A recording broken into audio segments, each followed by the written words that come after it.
ഒരേ വലിപ്പത്തിലുള്ള ഒരു കൂട്ടം കടുവകളിൽ നിന്നും ഓരോ കടുവയെയും എങ്ങനെ തിരിച്ചറിയാം? എന്താണ് ഒരു കടുവയെ മറ്റുള്ളവയിൽ നിന്നും വ്യത്യസ്തനാക്കുന്നത്? അറിയാമോ? എങ്ങനെയാണ് ഒരു കടുവയെ മറ്റൊന്നിൽ നിന്നും വേർതിരിച്ചറിയാം എന്നുള്ളതാണ് നമ്മുടെ ഇന്നത്തെ വീഡിയോ. നമുക്ക് പരസ്പരം ഒറ്റ നോട്ടത്തിൽ തിരിച്ചറിയാൻ കഴിയുന്നത് പോലെ അത്ര എളുപ്പമല്ല കടുവകളെ തമ്മിൽ വേർതിരിച്ചറിയാൻ. കടുവകളെ തമ്മിൽ തിരിച്ചറിയാൻ സഹായിക്കുന്ന പ്രധാനപ്പെട്ട രണ്ട് കാര്യങ്ങളാണ് അവയുടെ ശരീരത്തിലെ വരകളും അവയുടെ ശരീരത്തിലെ ഗന്ധവും. ഓരോ കടുവകൾക്കും അവയുടെ ശരീരത്തിലെ വരകൾ വ്യത്യസ്തമാണ്.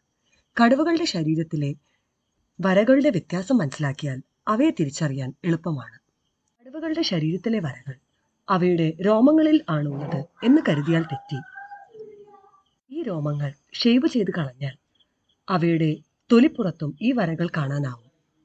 മനുഷ്യരിലെ ഫിംഗർ പ്രിന്റ് പോലെ യുണീക്കായ അടയാളമാണ് കടുവകളുടെ ശരീരത്തിലെ വരകൾ. എന്ന് വെച്ചാൽ ഓരോ കടുവകളുടെയും ശരീരത്തിലെ വരകൾ വ്യത്യസ്തമാണ് എന്നർത്ഥം.